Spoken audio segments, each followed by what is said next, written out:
Assalamualaikum warahmatullahi wabarakatuh. Selamat pagi, salam sejahtera bagi kita semua. Perkenalkan, nama saya Karina Odia Julia Levi, SE MSI AKCE ASEAN CPA.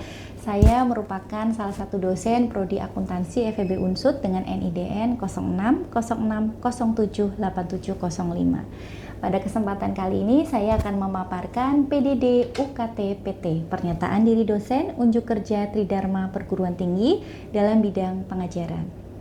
Dalam hal ini yang akan saya sampaikan adalah salah satu mata kuliah yang saya ampu, yaitu mata kuliah Matematika Ekonomi.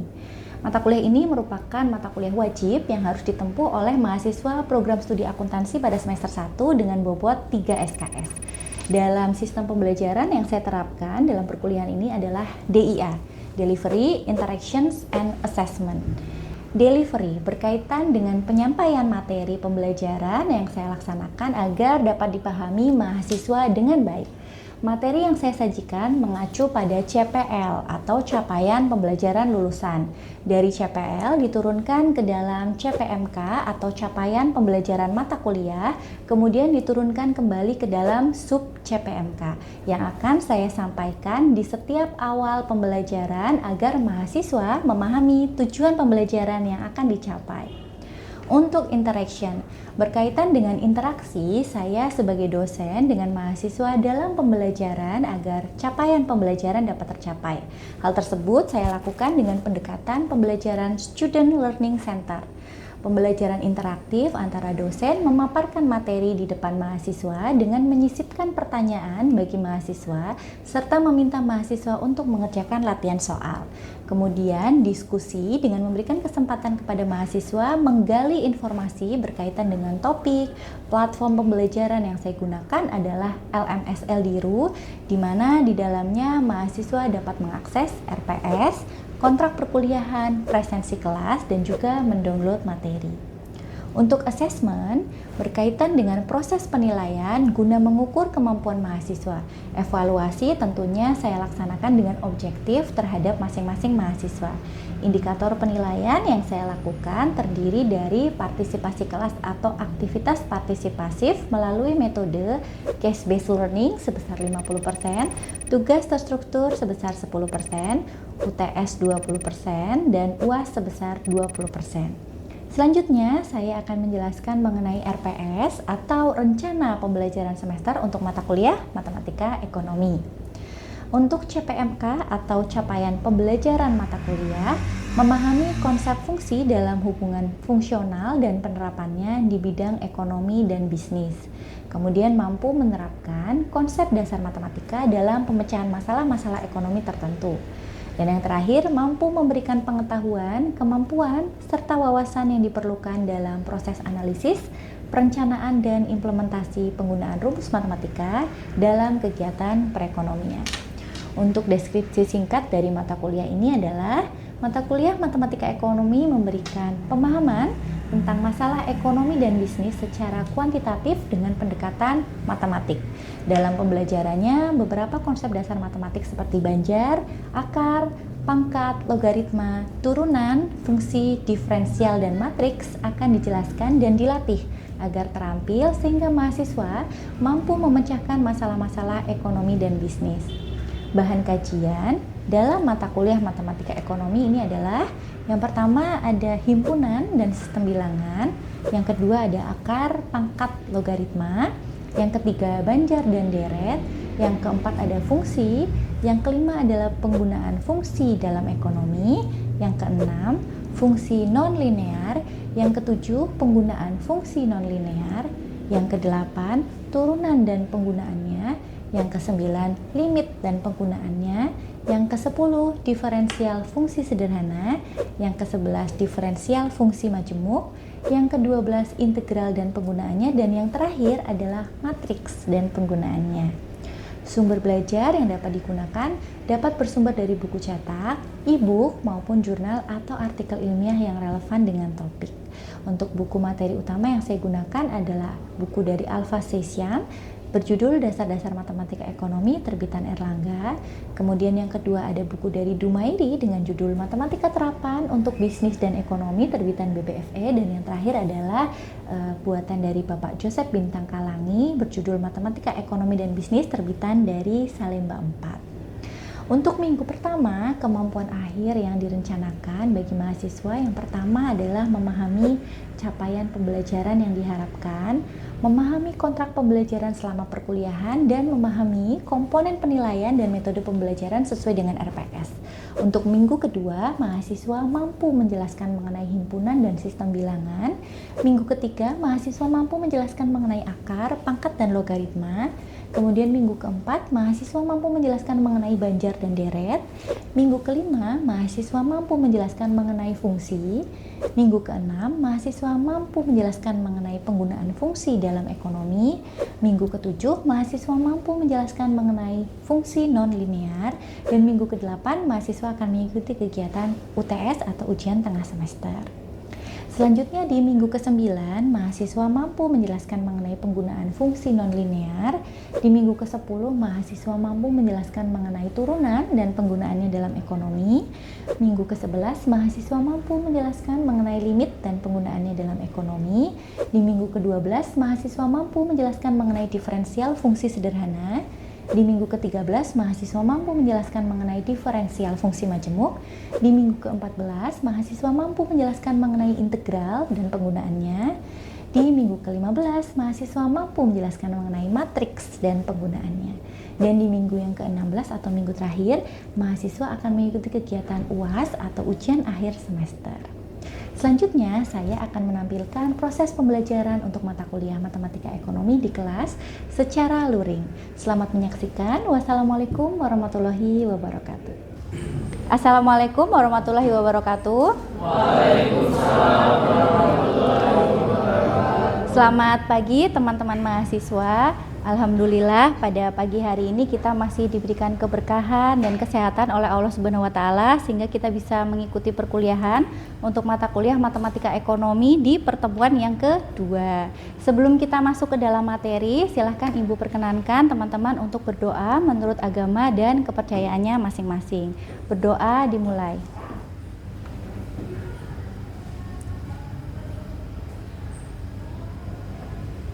Oke, berdoa selesai. Sesuai dengan yang teman-teman lihat di Eldiru, Ibu sudah mengirimkan kepada kalian berupa RPS atau rencana pembelajaran semester.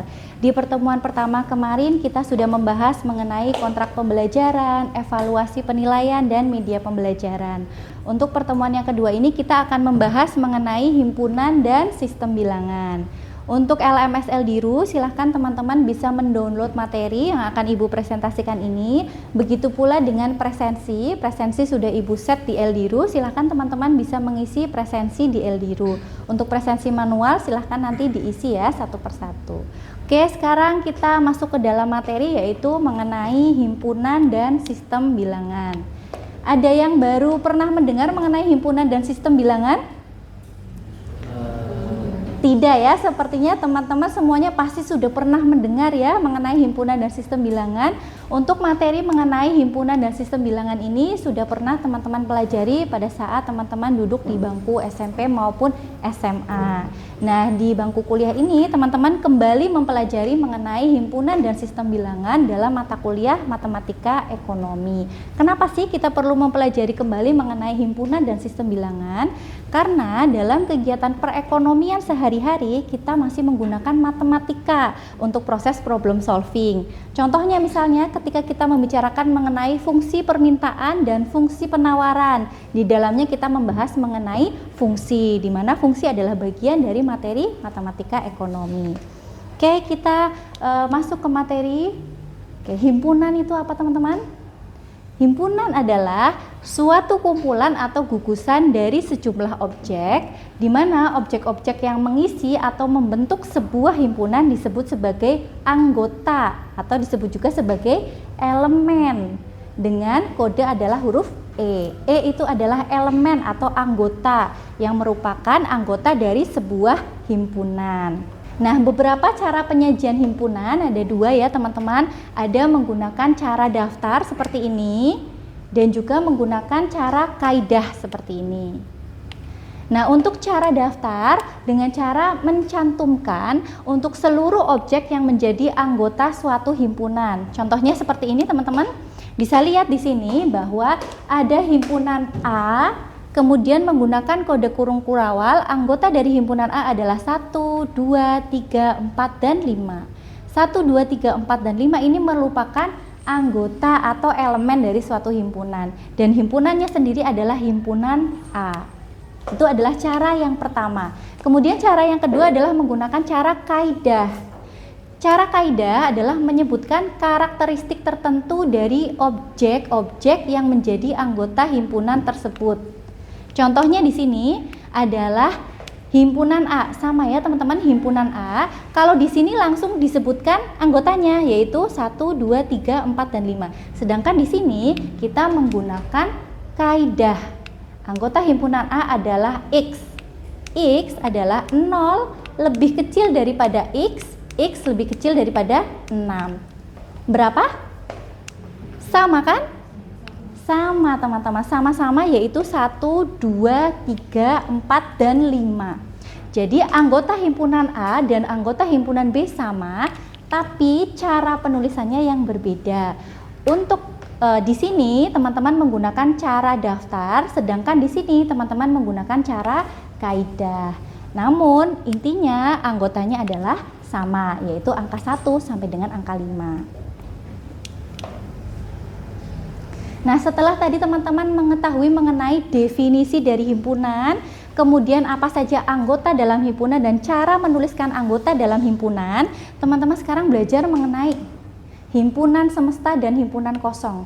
Ada yang baru pernah mendengar mengenai himpunan semesta dan himpunan kosong? Tidak ya, teman-teman pasti sudah pernah mendengar apa itu himpunan semesta dan apa itu himpunan kosong. Untuk himpunan semesta adalah himpunan yang memiliki anggota dari semua himpunan yang ada, atau disebut juga dengan himpunan universal. Teman-teman tahu diagram Venn? Iya, diagram Venn bentuknya seperti ini ya teman-teman. Ibu akan menggambarkan diagram Venn ya.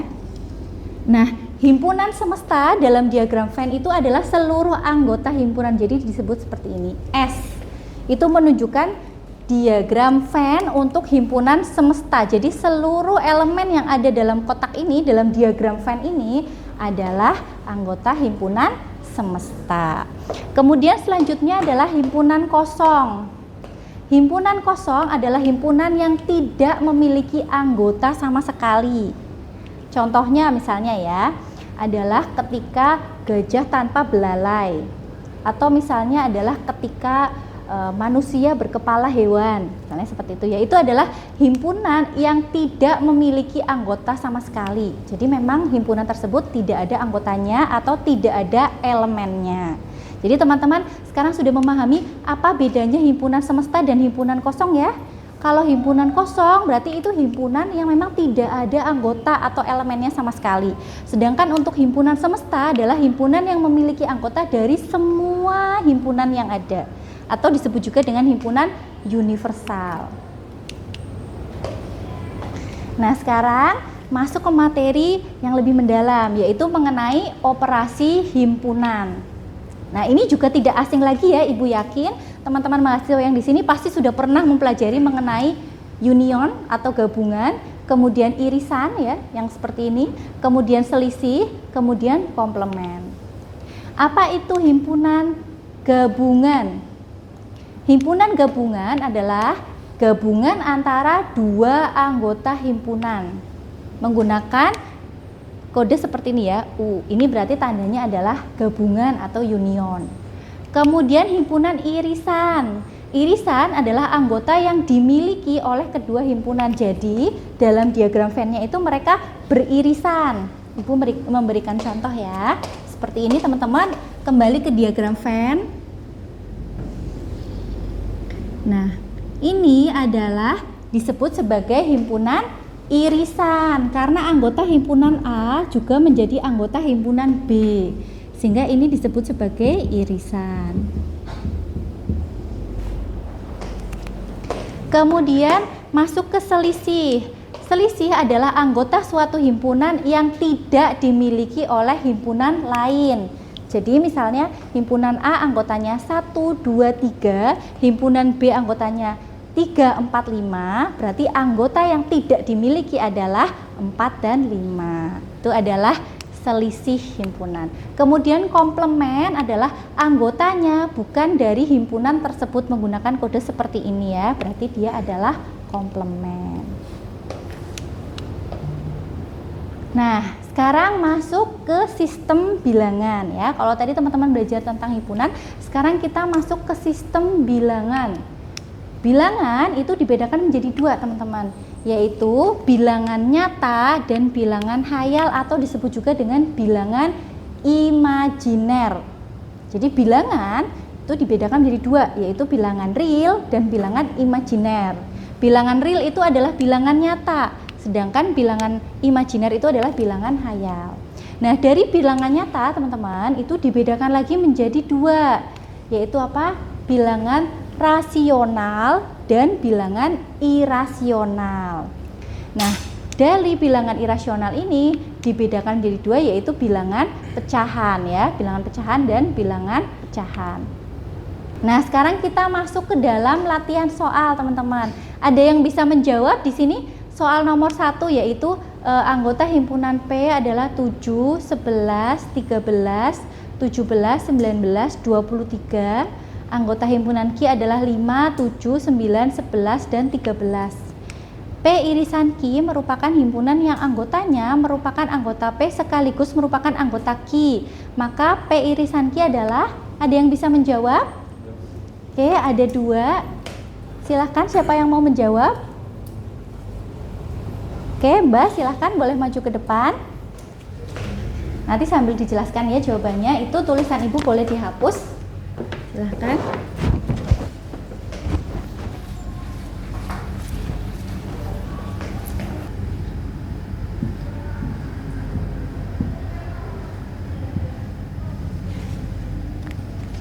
Ya. Jawabannya benar atau salah, teman-teman? Iya, silahkan coba Mbak dijelaskan.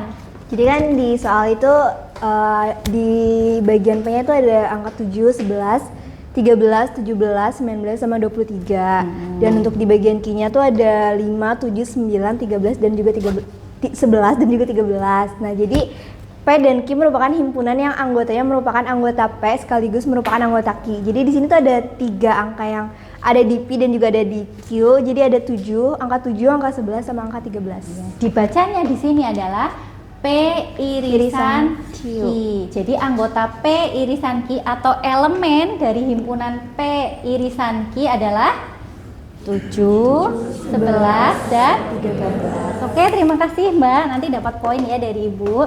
Selanjutnya kita masuk ke soal yang kedua, teman-teman. Nah, soal yang kedua nih di sini. Berdasarkan dari gambar di samping ya, di sini berapa anakkah yang tidak menyukai kedua pelajaran tersebut jika seluruh anggota berjumlah 50 orang? Yang suka matematika ada 21, yang suka bahasa ada 9, yang suka keduanya ada 11. Jadi yang tidak suka keduanya ada berapa jika himpunan semestanya berjumlah 50 orang? Siapa yang bisa menjawab? Oke, silahkan.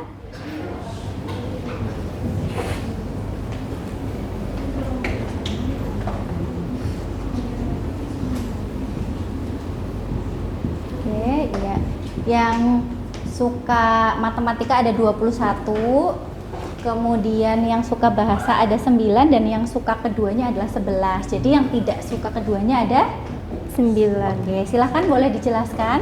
Jadi di situ kan tertulis jika seluruh anggotanya berjumlah 50. Terus ditanya berapakah anak yang tidak menyukai kedua pelajaran tersebut.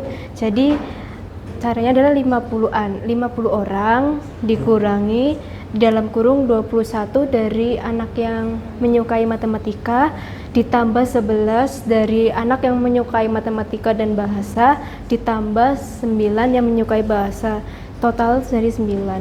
Oke, baik, terima kasih Mbak Lauren. Boleh kembali ke tempatnya, nanti mendapatkan poin dari Ibu ya. Ya, silahkan Mbak Octavia boleh menjawab untuk pertanyaan yang nomor 3.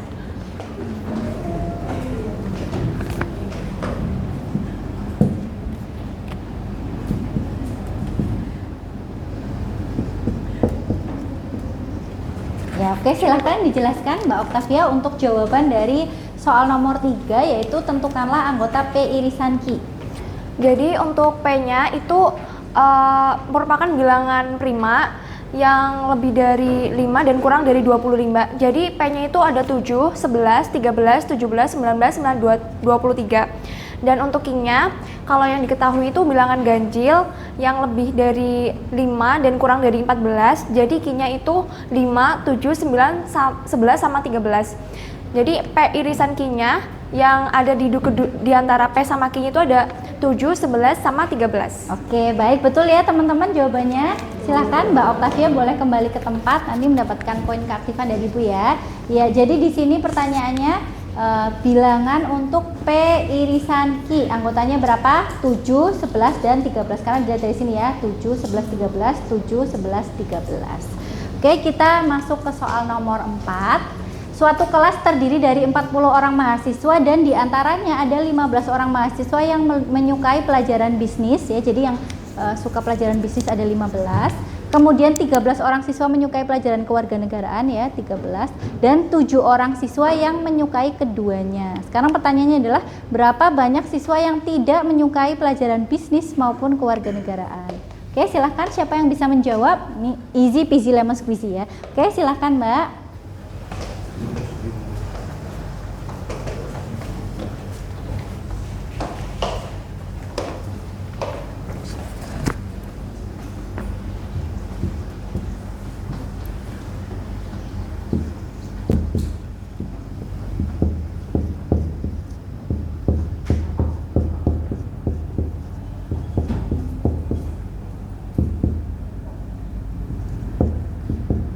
Ya, silahkan dijelaskan untuk jawabannya. Oke, kan itu diketahui ada satu kelas itu siswanya itu ada 40 orang. Nah, terus ada yang menyukai 15. bisnisnya itu ada 15 orang. Terus ada yang menyukai pelajaran kewarganegaraan itu ada 13. Dan yang menyukai keduanya itu ada 7 orang. Nah, pertanyaannya adalah ya berapa siswa yang tidak menyukai pelajaran bisnis maupun kewarganegaraan. Nah, ini kan diketahui tadi siswanya itu ada 40. Nah, ini yang kewarganegaraannya 13. Nah, yang ini yang bisnis. Nah, itu yang suka bisnis dan kewarganegaraan 7 diketahuinya. Nah, terus kita tinggal hitung aja yang tidak menyukai bisnis dan kewarganegaraan. Berarti 40 dikurangi 15 40 dikurangi 15 dikurang 13 dikurangi yang bisnis sama kewarganegaraan dan menghasilkan hasilnya itu adalah 5. Oke, baik, terima kasih Mbak Naspa, boleh kembali ke tempat duduk. Oke, selanjutnya kita masuk ke soal yang terakhir, yaitu mengenai nih ya, soal nomor 5. Diketahui suatu RW terdiri dari 30 orang yang mengadakan lomba perayaan 17 Agustus. Ada 14 orang yang mengikuti lomba panjat pinang, 12 orang yang mengikuti lomba tarik tambang, dan sisanya 7 orang yang tidak mengikuti kompetisi apapun. Berapa banyak orang yang mengikuti kedua lomba tersebut? Jadi yang ikut panjat pinang sama yang ikut tarik tambang. Siapa yang bisa menjawab? Saya izin menjawab. Oke, silahkan Mas.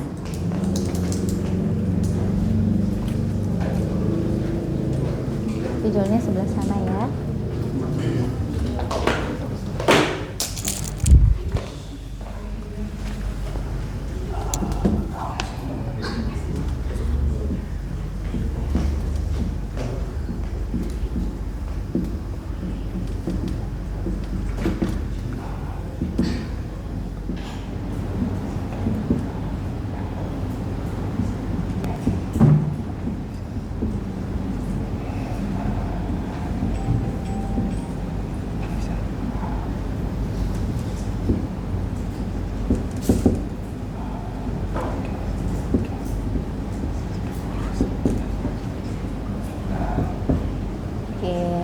Silahkan dijelaskan Mas Ali.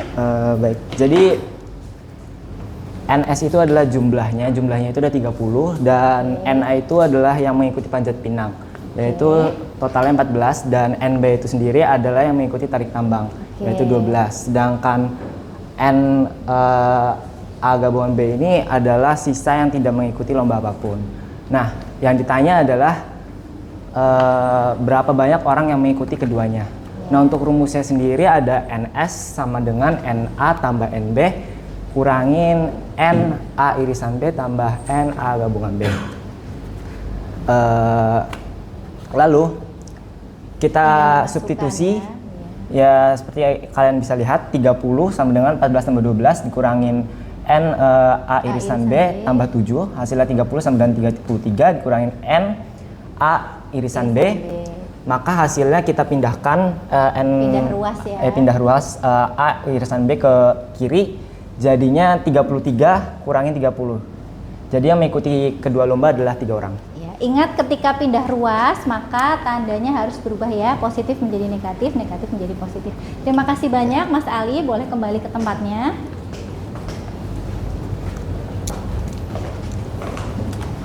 Oke.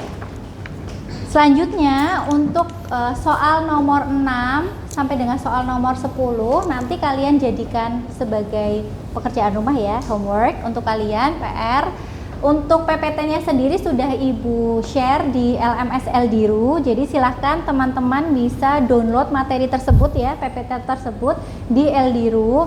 Kemudian untuk mengerjakan soal nomor 6, kemudian soal nomor 7, nomor 8, kemudian nomor 9 dan soal nomor 10 itu silahkan teman-teman upload jawabannya di LMS Eldiru yang sudah Ibu set ya. Untuk waktu pengerjaannya adalah maksimal sampai dengan hari ini ya, dan minggu depan akan langsung Ibu nilai. Itu saja untuk kegiatan perkuliahan kita pada pagi hari ini. Kita akan bertemu kembali minggu depan ya, pada hari dan jam yang sama untuk membahas materi lanjutan sesuai yang ada dalam rencana pembelajaran semester, yaitu materi mengenai banjar dan deret. Silahkan teman-teman bisa membaca untuk materi banjar dan deretnya yang ada dalam buku referensi yang sudah Ibu share di LMS Eldiru, sehingga ketika mulai perkuliahan besok kalian sudah siap ya. Itu saja, mudah-mudahan I hope you always be happy and healthy. Wabillahi taufiq wal hidayah. Wassalamualaikum warahmatullahi wabarakatuh. Terima kasih semuanya.